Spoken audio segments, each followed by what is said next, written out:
Good morning. আজ ২১শে মে। দুদিন মুন্নারি ঘুরে বেড়ানোর পরে আজ আমরা চলেছি কোদাইকানালে। কোদাইকানাল তামিলনাড়ুর একটি বিখ্যাত হিল স্টেশন। এটি সমুদ্রপৃষ্ঠ থেকে প্রায় ৭,২০০ ফিট উঁচুতে। আমাদের দার্জিলিং আমাদের দার্জিলিং এর থেকেও উঁচু। দার্জিলিং মোটামুটি ধরুন ৬,৭০০ ফিট। এই মুন্নার থেকে কোদাইকানাল এর দূরত্ব প্রায় ১৭০ কিলোমিটার। আমাদের সময় লাগবে মোটামুটি ৫ ঘন্টা। আমরা কেরালা থেকে তামিলনাড়ুতে যাব। এই রাস্তাটা পাহাড় থেকে সমতল, আবার সমতল থেকে পাহাড়। সঙ্গে থাকুন।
কোদাইকানালের এই রাস্তাটা পুরো চা বাগান দিয়ে ভরা।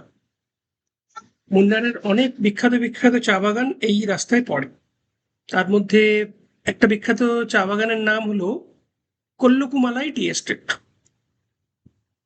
এখানে লোকজনের সঙ্গে কথা বলে জানলাম যে এখানে অনেক দক্ষিণ ভারতের সিনেমা শুটিংও হয়। সত্যি শুটিং করার মতোই জায়গা বটে। আজকে ওয়েদারটা খুব ভালো। আজকে বৃষ্টি নেই। গত দুদিন মুন্নারে আমরা অনেক বৃষ্টি পেয়েছি। আজ মেঘ আর নীল আকাশের মধ্যে একটা খেলা চলছে।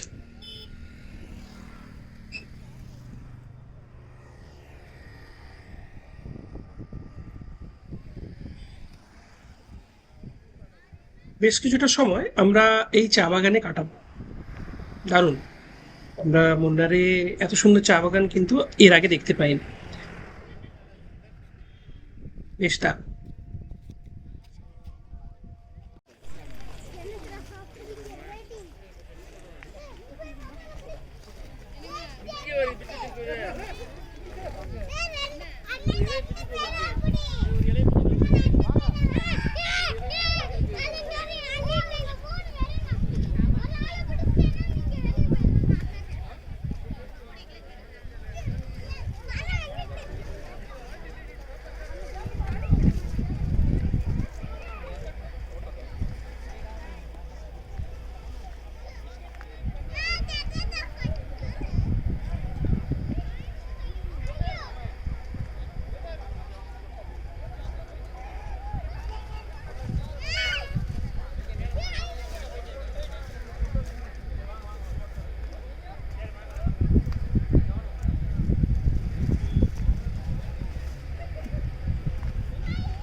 বেশ কিছুটা সময় ওই টি বাগানে কাটাবার পরে আমরা আবার গাড়িতে উঠে পড়লাম।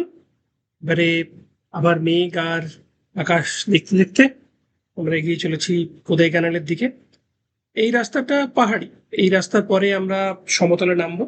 সমতলে নেমে প্রায় ঘন্টা দুয়েক আমরা সমতলে যাওয়ার পরে আবার কোদাই ক্যানালে উঠবো।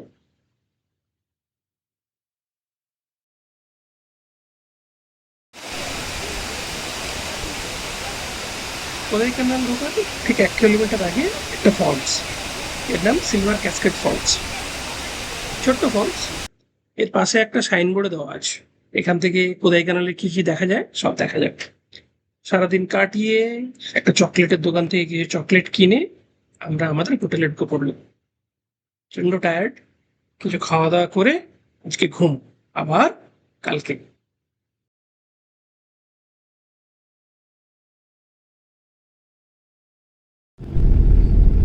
আজ সকালে ব্রেকফাস্ট করে আমরা বেরিয়ে পড়েছি সাইট সিইং করতে কোদাই ক্যানালে।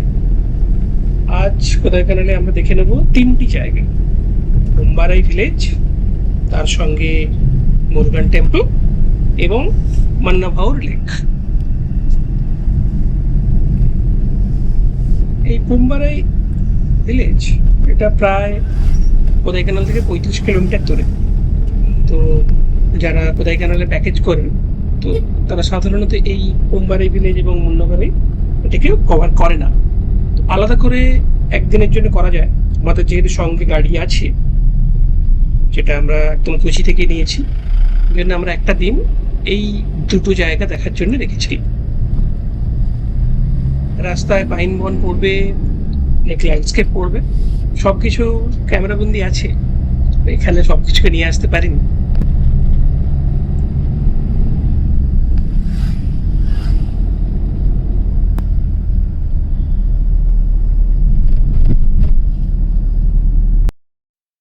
এই হলো সেই বিখ্যাত মুম্বারাই ভিলেজ। এটি ধাপে ধাপে, আমরা যেমন বালি বা ভিয়েতনামে দেখি ধাপে ধাপে চাষ হয়, ঠিক এইরকমই। আজকে যেহেতু মেঘে ঢেকে গেছে পুরোটা, আমরা জাস্ট মেঘে পুরোটা ঢেকে যাওয়ার আগেই জায়গায় পৌঁছেছি এসে, পুরোটা ধরা সম্ভব হয়নি। তবুও কিছু কিছু জায়গায় যতটা চেষ্টা করেছি আমরা কভার করতে পেরেছি। দেখুন, ভালো লাগবে। এই যেন সেই সময়ের সঙ্গে খেলা। মেঘ আগে পুরোটা ঢেকে যাবে, না আমরা আগে জায়গাটা ক্যামেরা বন্দি করতে পারবো। কিছুটা প্রায় 10% মতো আমরা ক্যামেরা বন্দি করতে পেরেছি। ঠিক এর 2 মিনিট পরেই অলমোস্ট জায়গাটা পুরো কুয়াশায় ঢেকে গেছিল, আর আমরা কিচ্ছু দেখতে পাইনি।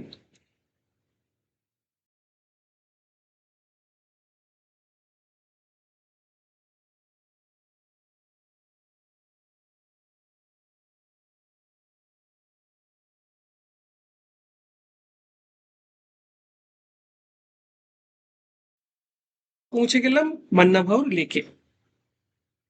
একে অনেকে মিনি সুইজারল্যান্ডও বলে। কোদাই কানালের একটি বিখ্যাত জায়গা। এই লেক পাইন গাছ দিয়ে ঘেরা।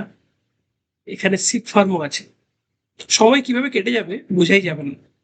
আমরা তো বেশ কিছুটা সময় এখানে এই লেকের পাশে বসেই কাটিয়ে দিলাম। এখানে ঘোড়ায় চড়ার ব্যবস্থা আছে। মেয়ে ঘোড়ায় চড়ে লেকের এই পার থেকে ওই পার থেকে এই পার বেশ দুটো চক্কর দিয়ে দিল। দিয়ে ফেরার পথে প্রচন্ড খিদে পেয়েছি। আর কিছুই পাওয়া যায় না।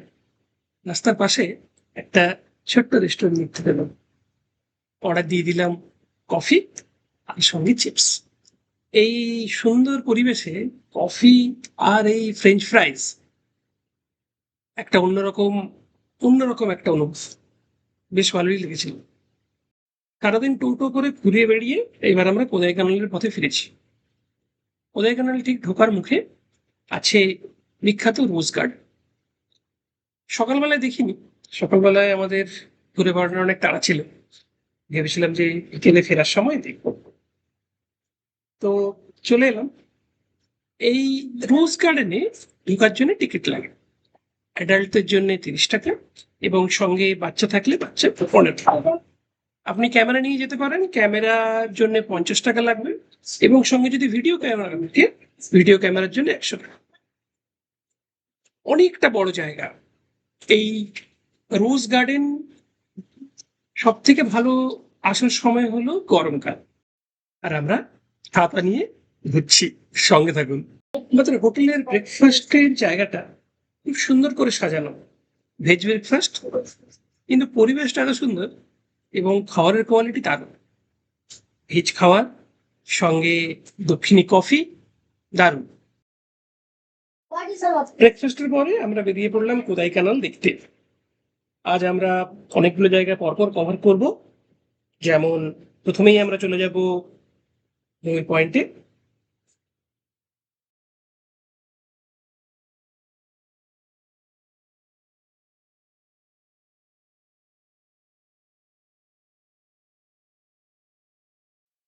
এরপর পাইন ফরেস্ট, দারুণ জায়গা, দারুণ। মানে কুয়াশা ঘেরা পাইন ফরেস্ট, এবং এখানে এলে সবারই মোটামুটি পা দোলাতে ইচ্ছে করবে। তোমার মেয়ে তো থামলোই না। বেশ ঘন কুয়াশা, একটা বেশ গা ছমছমে পরিবেশ। এইরকম জায়গাতে সেই রাজ মুভির শুটিং হয়েছিল, মনে আছে? কিছুটা সেই রকমই। না, এখানে রাজ সিনেমার শুটিং হয়তো হয়নি, কিন্তু পরিবেশটা সেই রকম, দারুণ আর ছমছমে ব্যাপার।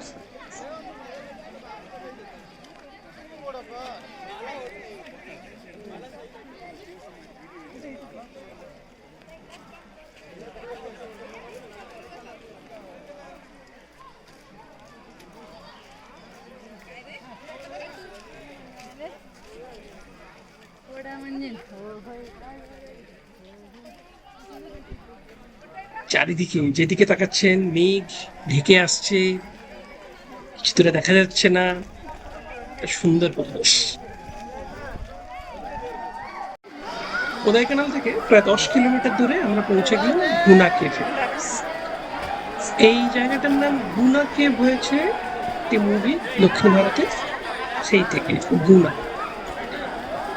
বলে যে এখানে নাকি পাণ্ডবেরা ছিল এবং পাণ্ডবেরা এখানে এই কেভে বসে রান্না করেছিল, সেই থেকে এটি গুনা কেভ। এখানে ঢুকতে গেলে টিকিট লাগে, সম্ভবত 10 টাকা টিকিট। পাইন গাছের মধ্যে থেকে কুয়াশা ঘেরা রাস্তায় হাঁটতে হাঁটতে আপনারা পৌঁছে যাবেন গুনা কেভে।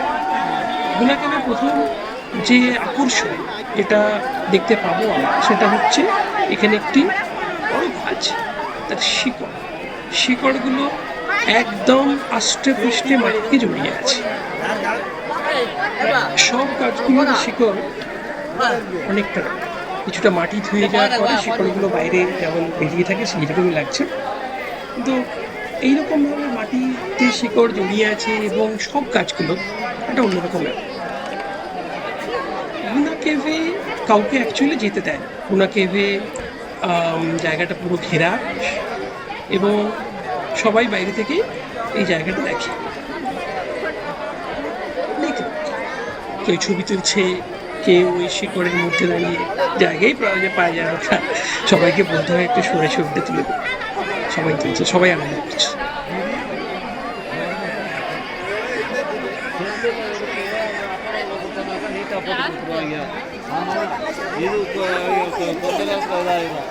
কেমন লাগছে মামা? কেমন লাগছে তোমার?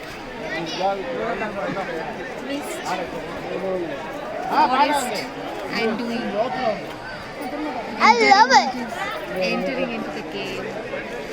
Let's check where is the cave. How is the cave?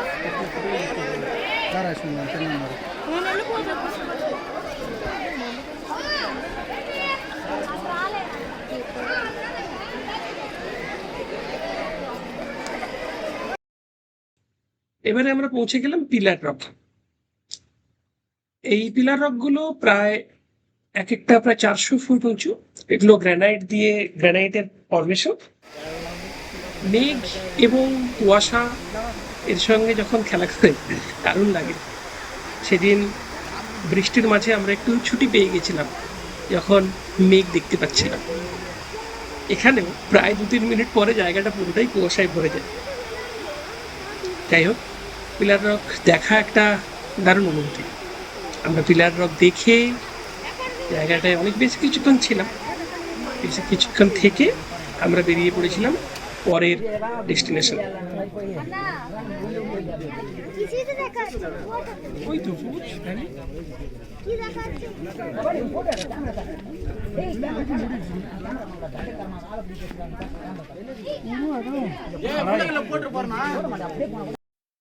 Hotel থেকে সকাল সকাল বেরিয়ে পায়ে হেঁটে দেখে নিলাম কোদাইকানাল লেক। কোদাইকানাল লেকের পাশেই আছে ব্রায়ান্ট পার্ক। এটা একদমই শহরের মাঝে অবস্থিত। এই পার্ক সকাল 9টায় খোলে, সন্ধ্যে 6টা অবধি থাকে। পার্কে কিছু প্রবেশ মূল্যও আছে। অ্যাডাল্টস 30 টাকা এবং চিলড্রেন 10 বছরের নিচে 15 টাকা। আপনি যদি স্টিল ক্যামেরা নিয়ে যান তাহলে 50 টাকা দিতে হবে, আমাদের দিতে হয়েছিল। আর ভিডিও ক্যামেরা নিলে 100 টাকা। এই ব্রায়ান্ট পার্ক তৈরি হয়েছিল 1908 সালে। এই পার্ক তৈরি করেছিলেন ফরেস্ট অফিসার H.D. ব্রায়ান্ট। পার্কটা প্রায় 20 একর জায়গা নিয়ে, দারুণ বড়, বেশ বড়। অনেক ধরনের ফুল গাছ আছে। শহরের কেন্দ্রস্থলে এই পার্ক শহরের শিল্প কলা এই সমস্ত যে এখানে সাইকেল ভাড়াও পাওয়া যায়। আপনারা সাইকেল করেও এই পুরো পার্ক দেখে নিতে পারেন। অনেক বড় একটা দিন মোটামুটি এই পার্ক দেখার জন্যই আমরা রেখে দিতে পারি। এই পার্কের পাশেই আছে বিখ্যাত কোদাইকানাল লেক। কোদাইকানাল লেক এবং পার্ক এই পুরোটা মিলিয়েই এই জায়গাটা ভরা। একটু উপরে হেঁটে গেলে পড়বে ককার্স ওয়াক। আমাদের ওই দিন ফিরে আসার ছিল, তাই আমরা কোকার্স ওয়াকটা পুরোটা হেঁটে আসতে পারিনি। তো আমরা ব্রায়ান্ট পার্ক দিয়ে কোকার্স পার্ক দিয়ে কিছুটা হেঁটে আমরা হোটেলে ফিরে এসেছি।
এবার ফেরার পালা।